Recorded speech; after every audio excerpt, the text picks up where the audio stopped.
चमकीली और काजली मरो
घोराले बाल गालों पर लटक रहे होंगे, मानो मणि वाले पर्वत पे नागरिया किलोले कर रही हो। हाथ में चक्र गदा विराजमान होगा, बड़ा सुंदर रूप होगा भगवान का। आज यमुना के किनारे पर बड़ी सुंदर कुटिया बनाई है, कहा कि तुम्हें यहीं पर भगवान का भजन करना, यही तुम्हें भगवान की प्राप्ति हो जाएगी। नारद जी अंतर ध्यान हो जाते हैं, और जब देव ऋषि नारद अंतर ध्यान हुए, एक पैर के अंगूठे से खड़े हुए, दोनों हाथ ऊपर किए, भगवान का भजन करना जब शुरू किया है, इंद्र ने देखा धर्म तपस्या कर रहे हैं, किसी भी तरीका से उनकी समाधि भंग करवा के आओ। कामदेव ब्रह्मा को भेजा, बोले तुम जाओ धर्म की समाधि को भंग करवा के आओ। महाराज ये जलन की भावना पहले से ही चली आ रही है। पहले कोई जब देवता अपने यहाँ पर यज्ञ करता था तो दूसरा देवता यज्ञ सफल नहीं होने देता था। जैसे आजकल अगर किसी ने 4 पैसे इकट्ठे कर लिए, आगे बढ़ने लगा तो पड़ोसी के घर में रोटी नहीं हो रही है। महाराज ये जलन की भावना पहले से ही चली आ रही है और अब तो लोगों ने भगवान पे भी उंगलियां उठाना प्रारंभ कर दी है। 2 मूर्ख चले कॉपी और पेन उठाई, बोले चलो आज भगवान की गलतियां लिखेंगे। भगवान ने भी बड़ी बड़ी गलतियां की हैं, बोले चलो। आगे बढ़े तो एक खेत में सीताफल लगे रहे, कद्दू। बोले देखो इतना नाजुक नार और फल 10-10 के लेके लगा दिए। भगवान ने कितनी बड़ी गलती की, इसमें तो छोटा फल होना चाहिए था। ये गलती पहली भगवान की नोट करो। सो भगवान की गलती को नोट कर लिया। आगे बढ़े सो आम का वृक्ष देखा। बोले देखो कितना विशाल वृक्ष है और आम देखो कितने छोटे छोटे लगे हैं। वो सीताफल इस पे होना चाहिए था और ये आम जो है वो उस पे होना चाहिए था। ये भी भगवान की गलती नोट करो। दोनों भगवान की गलतियां नोट कर ली।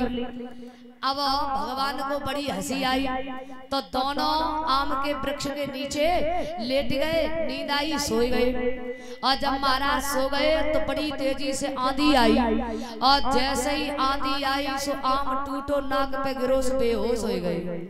बहुत देर बाद तो होश आओ और जब होश आओ बोले भैया ये भगवान की दोनों गलतियां काट दो। क्यों? बोले जे बताओ जब जो छोटो सो आम ऊपर से गिरो नाक पे तब तो हम बेहोश हो गए। और कहूँ अगर जब सीता फल लगो तो और ऊपर से गिरतो तो मर जाते ना। तो महाराज भगवान पर भी लोगों ने उंगलियां उठाना प्रारंभ कर दी है। अच्छा हम आप चाहें तो एक पत्ते को भी नहीं हिला सकते हैं। अभी कुछ दिन पहले कितनी सर्दी थी, फिर अब कितनी गर्मी हो गई, कुछ दिन बाद बरसात होगी। तो ये सब भगवान की माया है। महाराज कामदेव ब्रह्मा को भेजा कि आप जाइए और समाधि को भंग करवा के आइए, क्योंकि ध्रुव कहीं सफल न हो जाए तपस्या में। तो आज देर नहीं की है और कामदेव ब्रह्मा जब चले हैं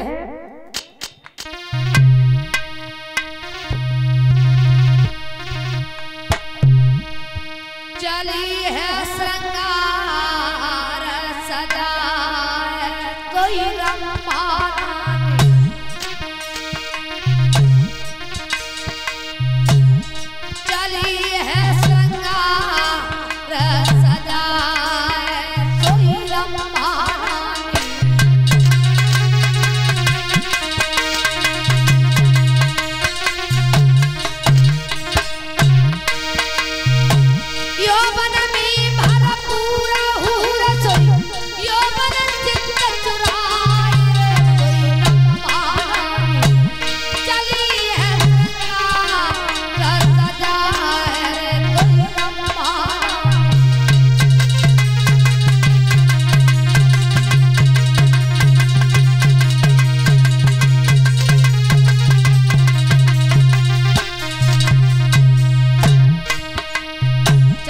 बुखार में सो बहु कहीं न जाए, मृग जैसे न जाके खंजना शर्मा।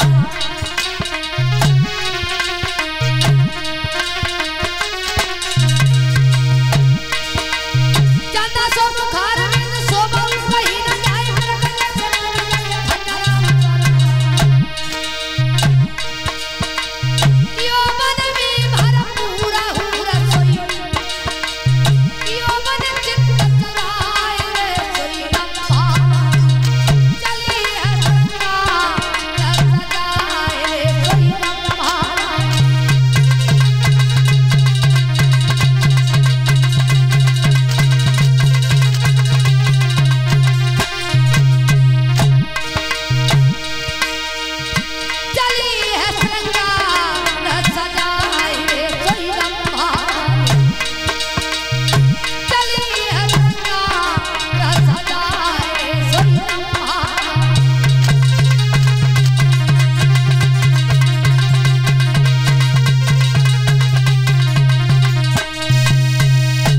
जिधर कामदेव रंभा जब पहुंचे हैं, कोई शेरन बन करके दहाड़ लगा रही है, कोई मौसी बन करके डांट लगा रही है, कोई सुनीति बन करके माँ की ममता दिखा रही है, कोई नागिन बन करके फुसकार मार रही है।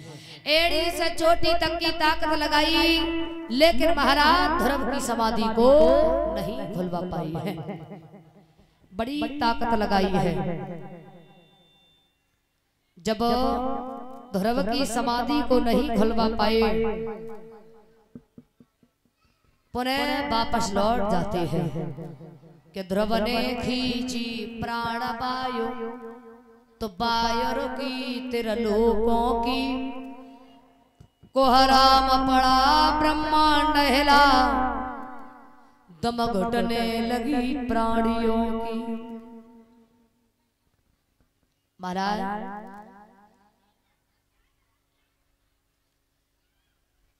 चारों तरफ जीव जंतुओं को लाने लगे, भगवान का सिंहासन हिलने लगा है। नारद जी पहुंचे, भगवान ने पूछा नारद बात क्या है? अरे हमारा सिंहासन क्यों हिल रहा है? बोले तुम्हें नहीं मालूम, छोटा सा बच्चा आपका भजन कर रहा है, आपका दर्शन करना चाहता है। क्या? हाँ, आप जाइए उसे दर्शन दे करके आइए। आज भगवान ने देर नहीं की है, हाथ में चक्र गदा विराजमान है। भगवान ध्रुव के पास आए, जैसे ही ध्रुव के गालों से हाथ लगाया, हाय पिता कह करके जैसे ही ध्रुव उठे, आज एकदम से गोदी में ले लिया। ध्रुव के नेत्रों से जो आंसू निकले हैं भगवान की गोदी में समा गए। कहा कि ध्रुव तुम क्यों रोए? बोले हम इसलिए रोए कि हमारे ऊपर दुखों का पहाड़ रहा, लेकिन आप हमें देखने के लिए नहीं आए। कहा कि अगर हम तुम्हें देखने के लिए आ जाते तो तुम मेरा दर्शन करने के लिए यहाँ पर नहीं आते। कुछ वरदान मांग लीजिए। कहा कि प्रभु हम तो आपका दर्शन करने के लिए आए थे, आपका दर्शन हो गया, मेरा जीवन कृतार्थ हो गया, हमें और कुछ नहीं चाहिए। कहा कि मेरा दर्शन किसी भी भक्त को कभी भी विमुख नहीं जाता है, वरदान मांग लीजिए। कहा प्रभु यदि वरदान देना चाहते हो तो आप वरदान दे दीजिए। कहा कि तुम ध्रुव तारा नाम से जाने जाओगे, अभी कुछ दिन राज्य करो, उसके बाद हमारे धाम के लिए चले आना। हम तुम्हें वो लोग दे रहे हैं जो हजारों महात्मा मर गए तपस्या करते करते, लेकिन वो लोग उन्हें नहीं मिला, वो लोग हम तुम्हें दे रहे हैं। इंद्र से कहा ऐरावत हाथी लेकर के आओ। ऐरावत हाथी आया, ध्रुव को बैठाया, कहा कि इन्हें गांव तक छोड़ करके आओ। आगे बढ़े हैं महाराज। गांव में पहुंचे तो गांव के लोगों ने देखा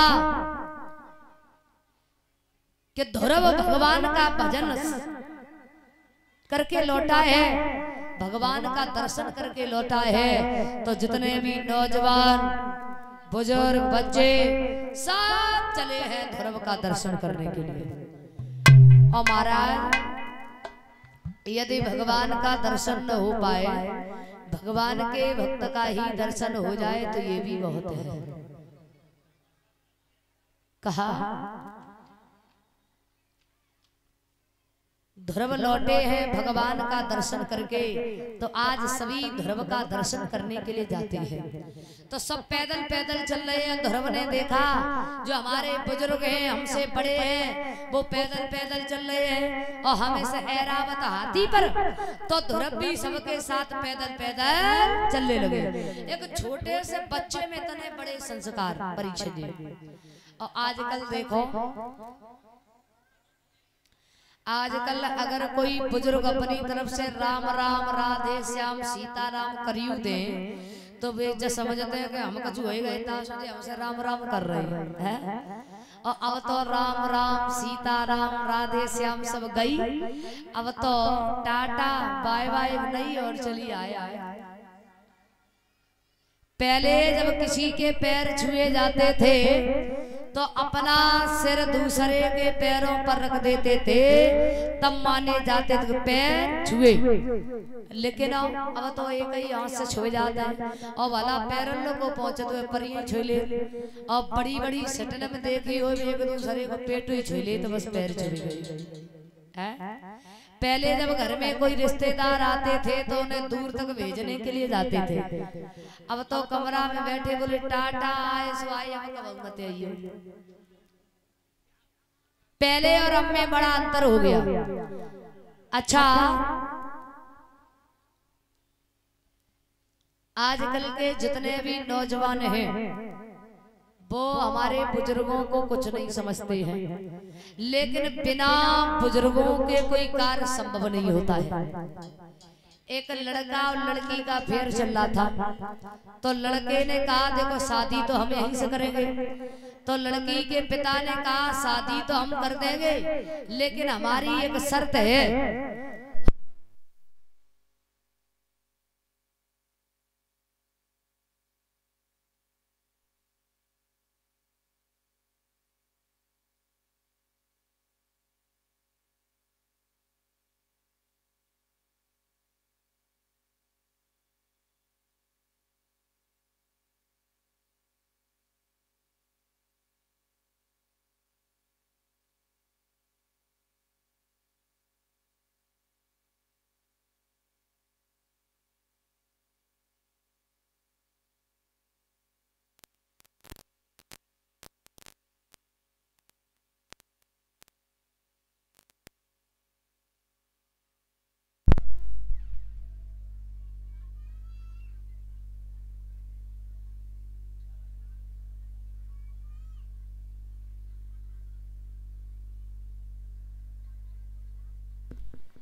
हेलो हेलो बोले